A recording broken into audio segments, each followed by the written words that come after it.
नमस्कार. आज आपण बोलणार आहोत एका अशा ऐतिहासिक तत्वाबद्दल जे जन्माला आलं एका प्रचंड मोठ्या सत्ता संघर्षातून.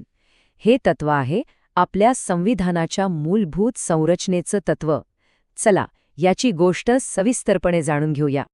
तर हा सगळा वाद सुरू झाला एकाच पण खूप मोठ्या प्रश्नावरून, की आपली संसद जिला आपण निवडून देतो ती अख्ख्यांच्या अख्खं संविधान बदलू शकते का?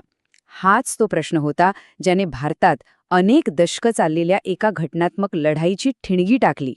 आता या कहाणीच्या अगदी मुळाशी ना दोन मोठ्या ताकदवान आणि एकमेकांच्या विरुद्ध उभ्या असलेल्या कल्पना होत्या. एकीकडे होती संसदेची कायदे बदलण्याची ताकद आणि दुसऱ्या बाजूला होते देशातल्या प्रत्येक नागरिकाचे पवित्र, ज्यांना हात लावता येणार नाही असे मूलभूत अधिकार. म्हणजे बघा, ही एक प्रकारची वैचारिक रस्सीखेचच होती. मग हा संघर्ष नक्की सुरू कसा झाला? तर याची मुळं गंमत म्हणजे आपल्या संविधानातच दडलेली आहेत. एका अशा कलमात जे आपल्या मूलभूत अधिकारांसाठी एका ढालीसारखं काम करतं. हो, हे आहे कलम 13.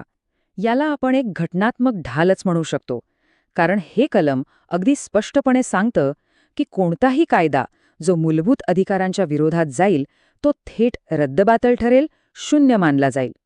आणि हो, इथे कायदा या शब्दाचा अर्थ खूप मोठा आहे.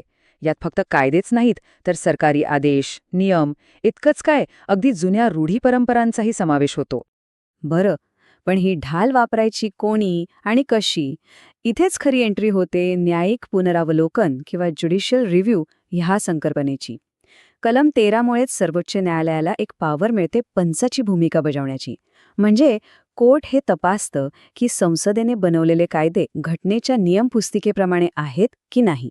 आणि मग इथूनच सुरू झाला संसद आणि सर्वोच्च न्यायालय यांच्यातला एक लांब कायदेशीर सामना. या सामन्यात कधी पारडं संसदेच्या बाजूने जड झालं तर कधी न्यायालयाच्या. या स्लाईडवर आपल्याला या सत्ता संघर्षाचे काही महत्त्वाचे टप्पे दिसतायत. सुरुवात झाली 1951च्या शंकरी प्रसाद खटल्यापासून. मग 1967मध्ये आला गोलकनाथ खटला, जिथे सगळं चित्रच पालटतलं. आणि त्याला प्रत्युत्तर म्हणून संसदेने 1971मध्ये आणली 24वी घटनादुरुस्ती.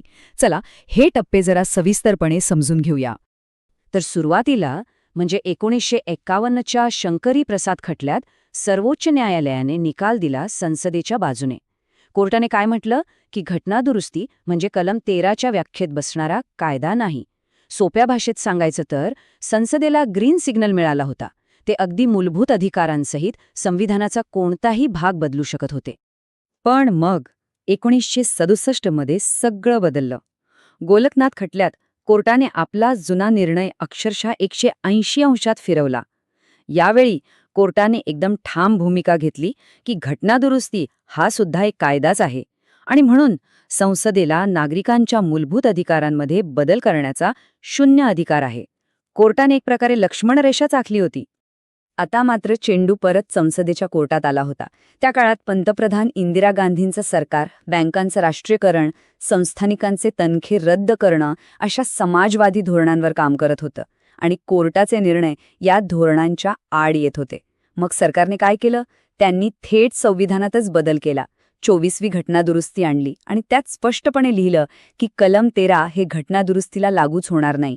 म्हणजे सत्ता परत मिळवण्यासाठी केलेला हा एक थेट डाव होता. या सततच्या ओढाताणीचा, या रस्सीखेचीचा शेवट एका ऐतिहासिक खटल्याने होणार होता. आणि गंमत म्हणजे या इतक्या मोठ्या घटनात्मक पेचाची सुरुवात झाली ती केरळमधल्या एका छोट्या मठाच्या जमिनीच्या वादातून. तो खटला होता केशवानंद भारती विरुद्ध केरळ राज्य. या खटल्याचं महत्त्व फक्त एका आकड्यावरून समजू शकतं. 13. हो, तब्बल 13 न्यायाधीशांचं खंडपीठ या खटल्याची सुनावणी करत होतं.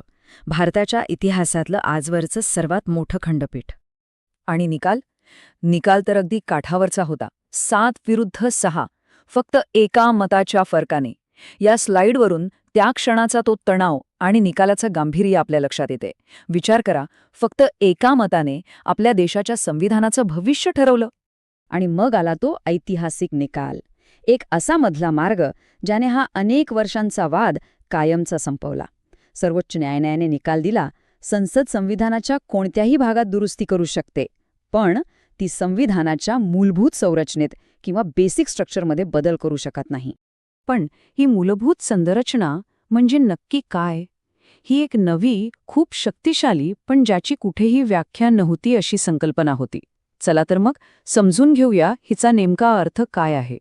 हे समजायला खूप सोपं आहे. समजा आपलं संविधान म्हणजे एक मोठी इमारत आहे.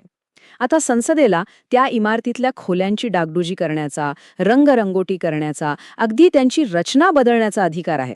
पण त्यांना त्या इमारतीच्या पायाला, तिच्या फाउंडेशनला हात लावता येणार नाही. हाच पाया म्हणजेच मूलभूत संरचना. मग या पायाचे मुख्य खांब कोणते? इथे काही उदाहरणं दिली आहेत. जसं की संविधानाची सर्वोच्चता, म्हणजे सगळ्यात वर संविधानच असेल. कायद्याचं राज्य, जिथे कायदा सर्वांसाठी समान आहे. आपली संसदीय शासन प्रणाली, न्यायालयाचं स्वातंत्र्य आणि मूलभूत हक्क आणि राज्याची मार्गदर्शक तत्त्व यांच्यातला समतोल. हे असे काही घटक आहेत ज्यांना संसद बदलू शकत नाही. आणि सगळ्यात इंटरेस्टिंग गोष्ट ही आहे की ह्या तत्वाची व्याख्या अजूनही पूर्ण झालेली नाही.